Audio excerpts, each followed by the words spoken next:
ایک غزوہ ہند ہونا ہے اور اس کی بشارت خود رسالت پاک صلی اللہ علیہ وسلم نے دی ہے. وہ کیسے ہوگا، کون کرے گا؟ ہم ہی تو کریں گے. تو ہمارے فوجیوں کو موٹیویٹ کر کے یہ نعرہ لگوایا جاتا ہے کہ بھئی who are you, we are بت شکر. یہ غزوہ ہند کیا چیز ہے؟ کوئی چیز نہیں ہے. اس طرح کی روایات وائزوں کے لیے ہوتی ہیں، وہ ان کو بیان کرتے رہتے ہیں. رسالت مآب صلی اللہ علیہ وسلم کی نسبت سے کوئی بات اگر بیان کرنی ہو تو آخری درجے میں اس کو متحقق ہونا چاہیے. یہ کوئی متحقق روایت بھی نہیں ہے. غامدی جیسا ٹولہ وہ اس کے انکار پہ بولے، اور میں حیران رہ گیا اس کے بکواس دیکھ کر کہ جس وجہ سے صحیح سند والی حدیثوں کا وہ انکار کر رہا ہے. کہیں کسی موقع پر امت کے کسی فلور پر دنیا کے کسی کونے پر احادیث غزوہ ہند کی اسناد اور اس کے مضامین کے لحاظ سے کسی کو شک ہوگا یا کوئی مناظرہ کرنا چاہے گا، میں اس بڑے اجتماع میں اعلان کر رہا ہوں کہ غزوہ ہند کی احادیث، ان کی سند اور ان کے مضمون کو ثابت کرنا، یہ تمہارے اس خادم کا کام ہے انشاءاللہ.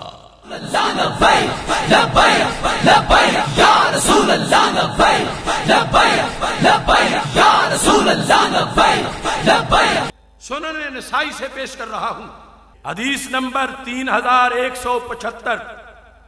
حضرت ثوبان رضی اللہ تعالی عنہ کہتے ہیں کہ رسول اکرم صلی اللہ علیہ وسلم نے ارشاد فرمایا، اصابتان من امتی، غیروں کی بات نہیں، میری امت کے 2 لشکر. کتنے لشکر؟ 2. احرزہم اللہ من النار، رب نے ان کو جنت کی ٹکٹیں دے دی ہیں. تو انڈیا کے فوجی کیوں جذبے سے لڑیں؟ انہیں کس نے ٹکٹ دینی ہے؟ ہمارا حسن صدیقی انگڑائی لے اور ان کو نیچے گرائے، چونکہ ادھر تو جنت کے وعدے ہیں.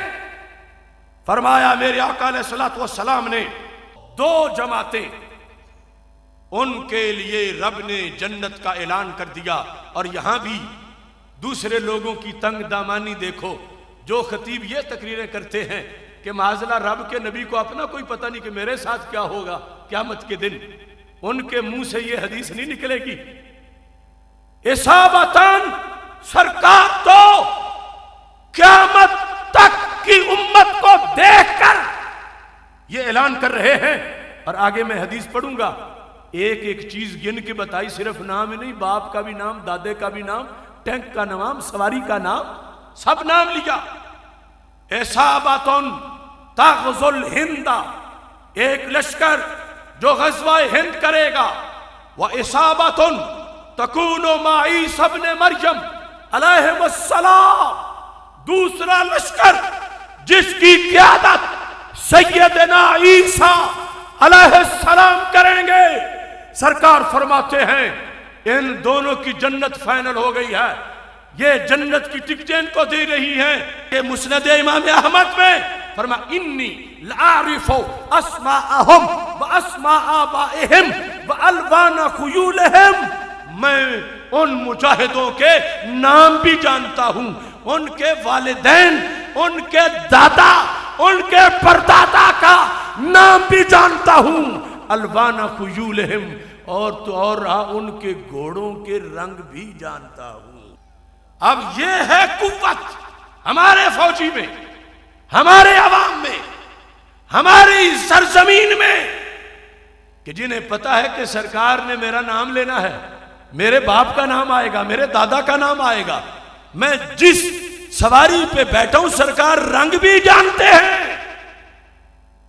اور اس کے ساتھ اس حدیث شریف کے لحاظ سے یہ سلسلۃ الاحادیث الصحیحہ، میں تفصیل میں نہیں جاتا، ناصر الدین البانی اس کی بات وہابی نے تو ضرور مانی. یہ جلد نمبر 4 اس کے اندر یہ حدیث ہے جو ہے ہمیں اس وقت درکار. یہ صفحہ نمبر 570 اس کے ساتھ اس کے انوار 1934 نمبر حدیث اصابتان من امتی احرزہم اللہ من النار، اس حدیث پر بحث کرتے ہوئے کہتا ہے ھذا اسناد قوی فصح الحدیث الحمدللہ، کہ حدیث صحیح ہے، اس میں کسی طرح کا کوئی حکم نہیں ہے۔ غزوہ ہند کی یہ پہلی حدیث جو میں بیان کر رہا ہوں، اس پر ان کی طرف سے ہی حدیث حسن سے اوپر جا کر صحیح ہونے کا اعلان کیا جا رہا ہے۔ جب حدیث صحیح ہے تو غزوہ بھی صحیح ہے، غزوہ صحیح ہے تو سنی کا عقیدہ بھی صحیح ہے۔ یہی حدیث امام بخاری نے بھی ذکر کی ہے۔ یہ کتاب التاریخ الکبیر امام بخاری کی تصنیف، اس کے اندر صفحہ نمبر 72 اور 73 پر یہ حدیث اصابتان من امتی احرزہم اللہ من النار، جلد نمبر 6 صفحہ نمبر 72-73، یہ غزوہ ہند کی حدیث امام بخاری رحمت اللہ علیہ نے اس کو ذکر کیا۔ اس کے ساتھ یہ جو حدیث ہے ثوبان، حضرت ثوبان صحابی جو روایت کرتے ہیں، ابھی اس کا ذکر ہو رہا ہے۔ یہ سنن کبریٰ امام بہقی جلد نمبر 13 صفحہ نمبر 572، حدیث نمبر 19112، اصابتان من امتی احرزہم اللہ من النار۔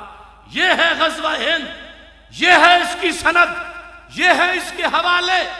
اب دیکھو یہ ہے موجم اوسط، موجم اوسط کی جلد نمبر 5 صفحہ نمبر 107، حدیث نمبر 6741، قال رسول اللہ صلی اللہ علیہ وسلم اصابتان من امتی احرزہم اللہ من النار اصابت تغزو الہند۔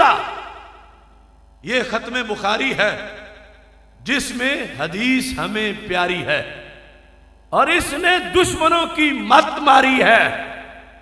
سرکار کی امت کی قسمت اور ان کی یہ یاری ہے کہ ہمارے آقا علیہ الصلوۃ والسلام نے ہر گھڑی قیامت تک کی اپنی امت کے لیے اس کی وضاحت فرما دی ہے۔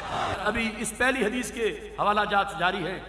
یہ میرے پاس کتاب ہے سبل الہدی والرشاد فی سیرت خیر العباد، امام دمشقی کی جلد نمبر 10، اس کے اندر پورا باب ہے، الباب الثامن فی اخبارہ صلی اللہ علیہ وسلم بغزو الہند وفتح فارس والروم۔ اس میں لکھا اصابتان من امتی احرزہم اللہ من النار۔ یہ اتنا حدیث کا ذخیرہ غزوہ ہند سے بھرا پڑا ہے۔ اگر کوئی اس لیے بیان نہیں کرتا کہ امریکہ ناراض ہوگا یا انڈیا ناراض ہوگا، تو ہمیں خوشی درکار ہے ماہ مدینہ صلی اللہ علیہ وسلم کی، رب کی رضا اور اس کا یہ فیصلہ۔ اگر اس سے کسی ہندو کی دل آزاری ہو تو 1000 بار ہو، اس واسطے کہ ہم تو اپنے آقا کا فرمان پڑھ رہے ہیں۔ لبیک لبیک یا رسول اللہ، لبیک لبیک لبیک۔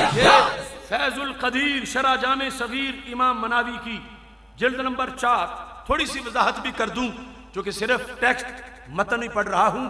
حضرت حافظ الحدیث پیر سید محمد جلال الدین شاہ صاحب نقشبندی قادری قدس سر العزیز، یہ ان کی گھٹی علمی فکری روحانی ان کی تجلی کا فیض ہے۔ اصابتان، اصابہ کی جمع ہے، یہ کتنی بڑی جماعت ہوگی؟ کہتے ہیں الاصابہ الجماع من 10 الی 40، 10 سے لے کر 40 تک، 10 سے لے کر 40 تک۔ تو جس پیغمبر صلی اللہ علیہ وسلم کے 40 مجاہدوں کا مقابلہ کوئی نہ کر سکے، اس کی ہزاروں لاکھوں کروڑوں فوج کا مقابلہ کون کرے گا؟ اصابتان، چھوٹا سا لشکر، 40 تک، 35، 30، 25، یہ سب اسی کے اندر آ رہے ہیں۔ اور نبی اکرم نور مجسم شفیع معظم صلی اللہ علیہ وسلم نے اس چیز کا ذکر کیا۔ اب حدیث نمبر 2، وہ بھی سب سے پہلے سنن نسائی سے پیش کر رہا ہوں، چونکہ سنن نسائی کے اندر پورا باب ہے، باب غزوۃ الہند، یہ سنن نسائی، اس کے اندر یہ حدیث شریف موجود ہے، اور جز نمبر 3 حدیث نمبر 3173 اس میں لکھا ہے ان ابی ہریرہ قال وعدنا رسول اللہ صلی اللہ علیہ وسلم غزوۃ الہند، کہ اللہ کے رسول علیہ السلام نے ہمیں خوشخبری سنائی تھی غزوہ ہند کی، وعدہ کیا تھا ہم سے غزوہ ہند کا، فَإِنْ أَدْرَكْتُهَا أُنْفِقْ فِيهَا نَفْسِي وَمَالِي، کہتے اگر میں نے اپنے زمانے میں وہ پا لیا تو اپنا مال بھی خرچ کروں گا، اپنی جان بھی خرچ کروں گا اس میں۔ فَإِنْ أُقْتَلْ، اگر میں شہید ہو گیا، كُنْتُ مِنْ أَفْضَلِ الشُّهَدَاء، تو میں کوئی چھوٹا موٹا شہید نہیں، میں افضل شہید ہو جاؤں گا، افضل شہداء میں سے ہوں گا، کیوں کہ میں غزوہ ہند میں شہید ہو جاؤں گا۔ وَإِنْ أَرْجِعْ، اگر میں واپس لوٹ آیا، فَأَنَا أَبُو هُرَيْرَةَ الْمُحَرَّرُ، تو پھر میں وہ ابو ہریرہ ہوں جس کو جنت کی ٹکٹ دے دی گئی ہے۔ اسی میں دوسری حدیث بھی اس کی موجود ہے، اور یہاں یہ حوالہ مسند بزار کے اندر بھی موجود ہے، اور اس کے الفاظ البحر الزخار مسند بزار جلد نمبر 15 اس کے اندر بھی جبر بن عبیدہ عن ابی ہریرہ، یہ کچھ لوگوں نے جبر بن عبیدہ پر اعتراض کیا، امام حاکم نے مستدرک میں لکھا صحابی کی صحابی سے روایت، تو جبر بن عبیدہ کو صحابی قرار دیا اور ہر قسم کے شکوک و شبہات کا رد کر دیا۔ اس میں بھی وہی حدیث ہے وعدنا رسول اللہ صلی اللہ علیہ وسلم غزوۃ الہند، دلائل نبوہ کہ سرکار اللہ کے نبی ہیں، جلد نمبر 6، یہ اتنی دلیلیں ہیں نبوت سرکار صلی اللہ علیہ وسلم کی، صفحہ نمبر 336، وعدنا رسول اللہ صلی اللہ علیہ وسلم غزوۃ الہند، یہاں بھی ہے صحابی کہتے ہیں کہ رسول اکرم صلی اللہ علیہ وسلم نے ہمارے ساتھ غزوہ ہند کا وعدہ ہمیں کیا تھا اور اعلان فرمایا تھا۔ ایسے ہی مستدرک للحاکم ذکر من روا من الصحابہ عن ابی ہریرہ، اس کے اندر یہ حدیث موجود ہے عن ابی ہریرہ وعدنا رسول اللہ صلی اللہ علیہ وسلم غزوۃ الہند، ہمارے رسول علیہ السلام نے ہم سے جو سرکار کو زندہ و تابندہ مانتے ہیں اور مستقبل کا رب کے فضل سے غیب دان مانتے ہیں، ہم سے اللہ کے رسول علیہ السلام نے غزوہ ہند کا وعدہ فرمایا اور خوشخبری سنائی۔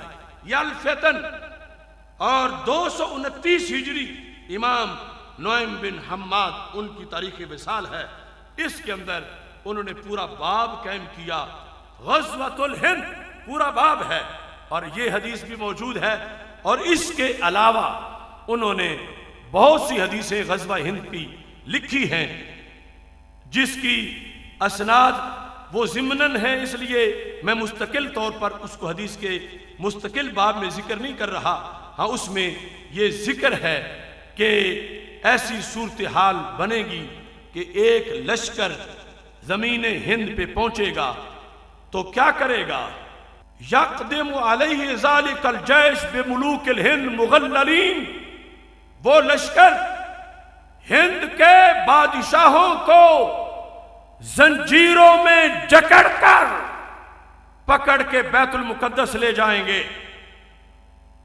دوسرے مقام پر اس کو اس انداز میں بیان کیا گیا حتی یأتوا بملوک الہند مغلولین فی السلاسل فیغفر اللہ لہم ذنوبہم، ان مجاہدوں کے رب گناہ بخش دے گا جو ہند کے ہندو کافر بادشاہوں کو قید کر کے گرفتار کر کے اپنے امیر المومنین کے پاس پہنچائیں گے۔ تیسری حدیث کا جو باب ہے اس کے لحاظ سے بھی عرض کر کے پھر اس کا خلاصہ بیان کر کے گفتگو کو سمیٹنا چاہتا ہوں۔ تیسرا انداز وہ حدیث شریف مسند امام احمد میں موجود ہے، اور اس کے ساتھ دیگر کتابوں کے اندر اس کے الفاظ یہ ہیں، مسند امام احمد جلد نمبر 3 صفحہ نمبر 370 حدیث نمبر 8809 عن ابی ہریرہ قال حدثنی خلیلی الصادق رسول اللہ صلی اللہ علیہ وسلم، کہتے ہیں کہ مجھے میرے سچے حبیب حضرت محمد مصطفیٰ صلی اللہ علیہ وسلم نے یہ ارشاد فرمایا ہے، انہو قال یکون فی ھذی الامۃ بعث الی السندھ والہند، یکون ہوگا فی ھذی الامہ، اس امت میں، بعث ایک فوج مہم پہ نکلے گی، الی السندھ والہند، ہند سندھ کی طرف۔ یہ پرانا جو عربی لٹریچر ہے، اس زمین کو بلاد الہند و سندھ سے تعبیر کیا جاتا ہے، تو یہ سرکار کی زبان سے سندھ کا لفظ نکلا، سرکار کی زبان سے ہند کا لفظ نکلا۔ فرمایا کہ ایک لشکر چلے گا، اس لشکر کے لحاظ سے حضرت ابو ہریرہ کہتے ہیں فَإِنْ أَنَا أَدْرَكْتُهُ فَاسْتُشْهِدْتُ فَذَاكَ، اگر مجھے وہ لشکر ملا اور میں شہید ہو گیا تو پھر شہادت کی مجھے نوید ہے، اور اگر نہیں تو مطلقاً شرکت سے بھی جنت ملے گی اور جہنم سے نجات ملے گی۔